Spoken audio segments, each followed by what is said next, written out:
pessoal, bem-vindo ao Diário de uma Guerreira e na esteira com uma guerreira. Eu sou a Priscila e estou na minha penitência, na esteira, eu estou na esteira. E eu pulei pro 37, ontem eu fiz 38, pulei pro 37 minutos, tá? Logo eu chego nos 40. E aí meu amigo me deu uns toques, né? Como eu ando na esteira, para não ficar segurando nesse negócio aqui que eu tenho apoio, né?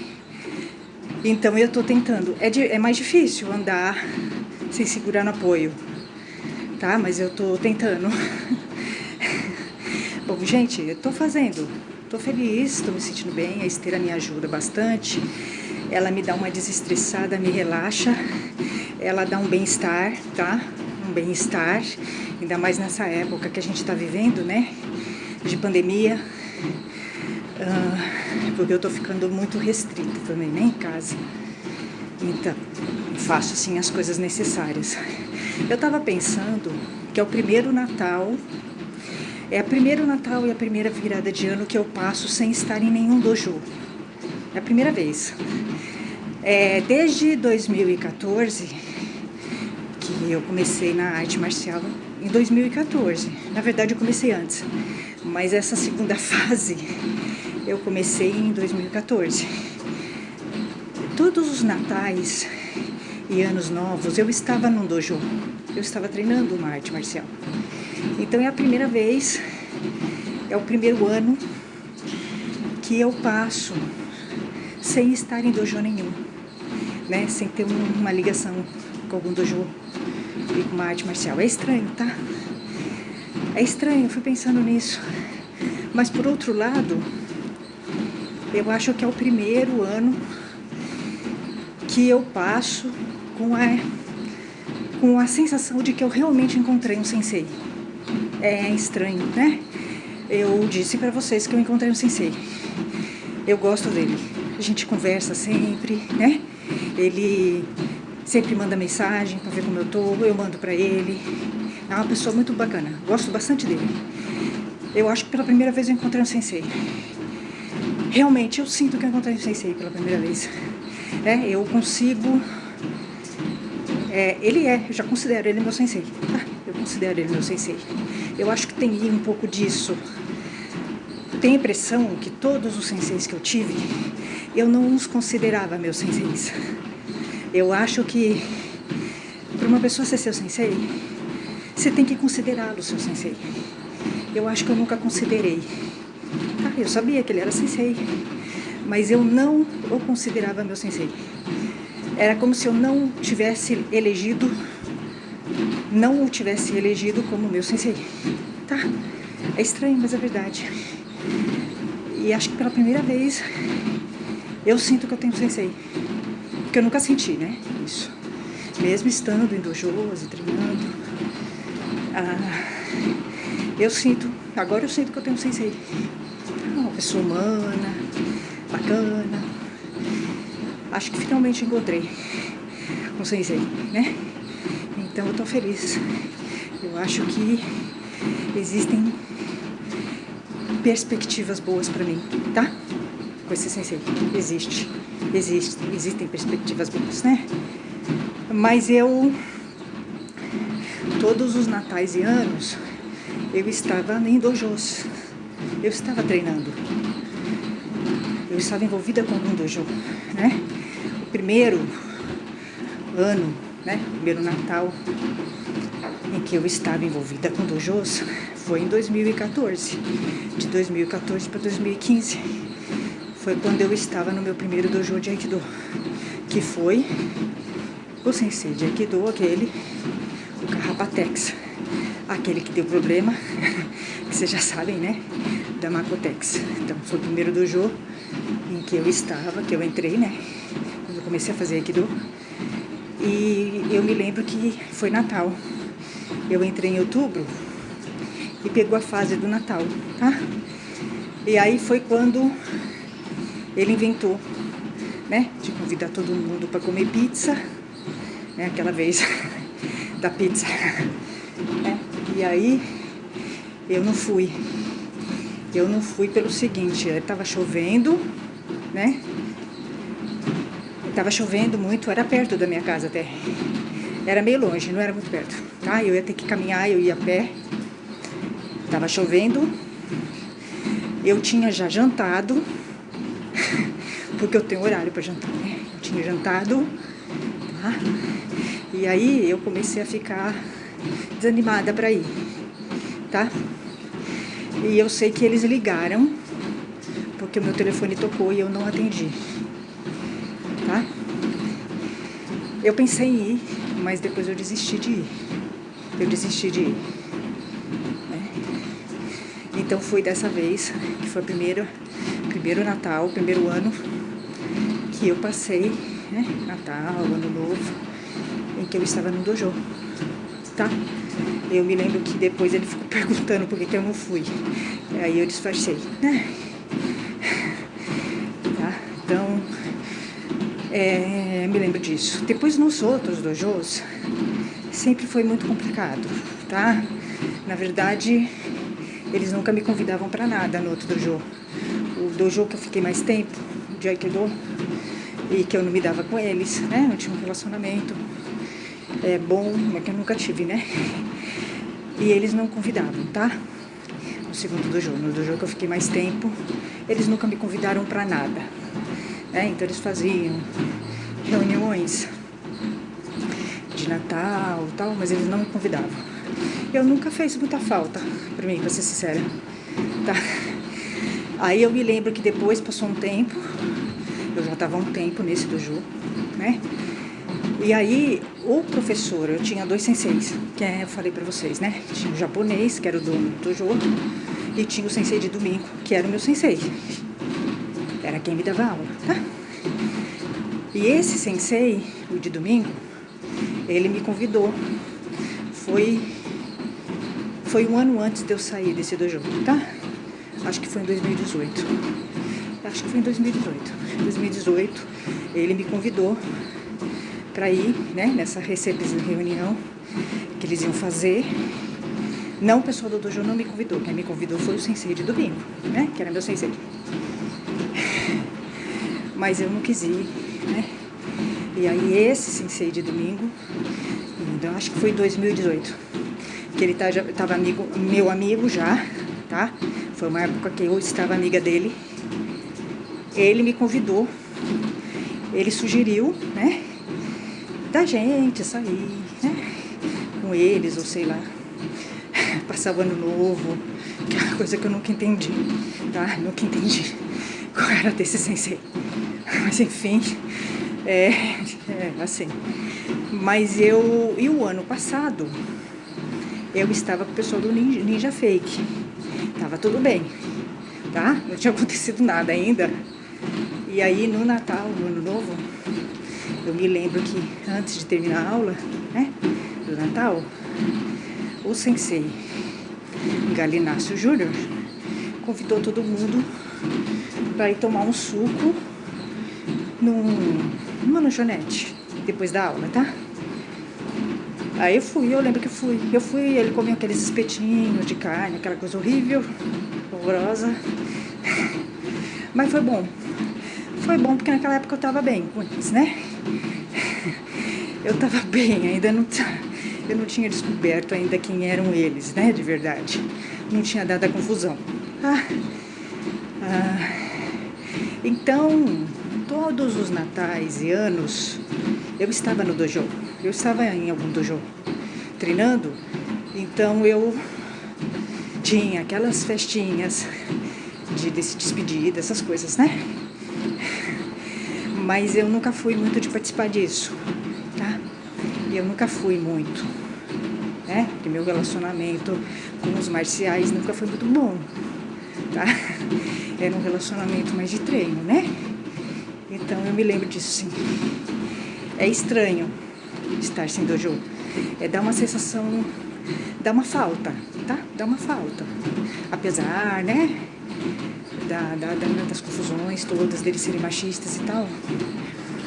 Dá uma falta, porque você quando você tá num dojo, tem um lado ruim, tá? Que é aquele lado que eu falo sempre, do machismo, né? Do bullying. Tem sim, mas tem um outro lado, né? De uma certa forma, você se sente um pouco pertencente a alguma coisa, tá? E o ser humano, ele tem essa necessidade, né? De se sentir pertencente a algo. Então, quando você tá no dojo, apesar dos pesares que tem, né? Tem todas essas questões do machismo, né? Do preconceito, do bullying, tá? Mas o grupo, ele dá uma sensação, ainda que falsa, de acolhimento, de pertencimento, tá? O grupo dá. É por isso que muitas vezes, isso eu tô falando sociologicamente, tá? Por isso muitas vezes as pessoas se anulam ou acabam se igualando ao grupo, tá? Porque é dessa necessidade que nós, seres humanos, temos de pertencer a um grupo, de ser acolhido por um grupo, ser aceito, né? O ser humano, ele tem essa necessidade, né? De ser aceito pelo grupo. Então, muitas vezes, as pessoas, muitas vezes não, a maioria das vezes, tá? As pessoas se anulam para fazer parte daquele grupo. Então, elas abaixam a cabeça para coisa errada, tá? Para ficar bem com o grupo. E quando você não faz isso, o grupo te exclui. Que é mais ou menos o que acontece comigo. Como eu discordo de muitas coisas no grupo e eu deixo muito claro isso, é público. Se eu não deixasse, tudo bem, mas eu deixo. Eu publico, né? É como se eu dissesse assim pro grupo: ó, eu tô aqui, mas eu não concordo com vocês, eu não estou com vocês. É isso. É muito claro isso. Então, o que acontece? O grupo, ele não te absorve. Porque o grupo só te absorve se você estiver fiel, totalmente fiel, leal, e ignorar, né, as coisas erradas, né, que o grupo faz. Eu não faço isso, tá? Não faço isso, mas é uma raridade, né? A maioria das pessoas fazem, tá? Então eu me lembro, sim, disso, que em todos os anos, desde 2014, que foi quando eu comecei essa minha caminhada no Aikido, né? Foi a minha segunda fase nas artes marciais, porque eu já tive a primeira fase, tá? Foi quando eu voltei e estou, né? Estou ainda, porque eu me considero ainda, né? E então, nessa segunda fase, desde 2014, é o primeiro ano que eu passo sem estar em um dojo. É a primeira vez, né? E a sensação é estranha, porque você se habitua. O grande problema, muitas vezes, é que você se habitua.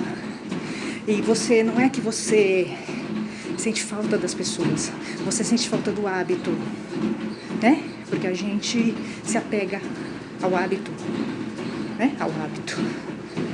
Mas é necessário você cortar. É necessário, tá? Se você não cortar, você não evolui. As pessoas não evoluem por causa disso, né? Porque elas não cortam. Elas não cortam, elas ficam. Porque é muito seguro, né? Dá segurança. Mesmo que elas não sejam felizes, então dá segurança um casamento, né? Amigos, dojos, entende? Então, mesmo que a pessoa esteja infeliz, ela fica porque ela sente segurança naquilo, aquilo é conhecido. Mesmo que aquilo já não seja mais suficiente para ela, tá? E aí, é claro, a pessoa não evolui. Eu uma vez assisti uma palestra de autoajuda, tá? Faz tempo. Foi bem na época que eu me separei. Porque a separação é uma coisa difícil, tá? A separar, por mais tranqueira que a pessoa seja, né? A separação é sempre difícil. É sempre difícil. Tem período mais difícil, tá? Tem aquele período que é mais difícil. Você se desapegar, tá? Porque você tá pegada. Então é muito difícil. Você demora para desapegar, né? Se desapegar entender que foi bom, foi melhor. Toda separação é muito bom, tá? É a melhor coisa que as pessoas fazem é se separar, tá? É praticamente um renascimento. É fundamental. A separação, ela é fundamental para você evoluir. Você tem que se separar para evoluir, tá? As pessoas não entendem isso, né? Dojos também. Você tem que sair. Você não pode ficar no mesmo dojo. Você tem que sair, ir para outros. Pode, tá? Porque você cria apego. Você não pode criar apego. E aí, eu fui numa palestra, porque eu estava naquele período muito ruim da separação, que é a época do desapego. Não é que você gosta da pessoa. Você não gosta da pessoa. É que você está apegada. Você se apega em coisas, em hábitos, né? Que é mais seguro para você isso. Então, eu estava bem mal. Era até Natal e Ano Novo. Aí eu fui numa palestra. Aí a mulher estava dando uma palestra sobre isso. Sobre desapego, né? Essas coisas assim. Relacionamentos tóxicos e tal. Aí ela falou isso. Que a gente tem que trocar a casca. Que nem cobra. A cobra também troca a casca. E trocar a casca é doloroso. Doloroso, porque você tem que abrir mão de determinadas pessoas, coisas, hábitos, né? Então, é difícil, né? Isso, esse trocar casca, entendeu? Mas é necessário para a evolução. Depois que você troca, é um renascimento, e é de fato. A separação, ela é um renascimento. Você nasce outra pessoa. Maravilhoso. É maravilhoso. Se as pessoas soubessem como é bom se separar, não só se separar de pessoas, mas de amigos, de dojos, de coisas, é muito bom. Você evolui. Só que esse processo é um processo difícil, tá? É um processo difícil. Algumas pessoas são mais apegadas, outras são menos, né? Mas todo mundo sofre muito com separação, né? Então, tem gente que fica mal, tem gente que não fica tanto, mas sempre é um processo de luto, é um luto emocional, né? Então, eu me lembro dessa palestra e ela me marcou, essa palestra me marcou, o que ela falou. Eu sempre me lembro disso, quando tem um momento de separação, eu me lembro, né, disso, porque é verdade isso. Sair dos dojos em que eu estive foi difícil. Foi difícil não porque eu gostasse de lá. Eu não gostava, mas eu estava apegada. E o que acontece? Quando você está num lugar tóxico, você também fica tóxica. Então você não consegue sair, porque você está tóxica. À medida que o tempo vai passando, você vai entendendo, vai ficando muito claro. É a iluminação, tá? Aí você vai entendendo, primeiro porque você vai se desintoxicando, né? Porque você tem que sair do lugar para se desintoxicar. Aí você vai entendendo. Aí você vai falando, nossa, como é que eu fiquei nesse lugar? Que é o que eu penso hoje. Hoje, quando eu penso nos dojos em que eu estive, com aqueles senseis todos, eu falo, não é possível, como eu consegui ficar naqueles lugares horríveis, né? Com aquelas pessoas horrorosas, que não tem nada a ver comigo. Por quê? Porque você consegue ver com clareza. Quando você sai, você precisa estar fora. Quando você está dentro, você não consegue. Você está na cegueira. É a caverna de Platão, né? A caverna das sombras. A gente costuma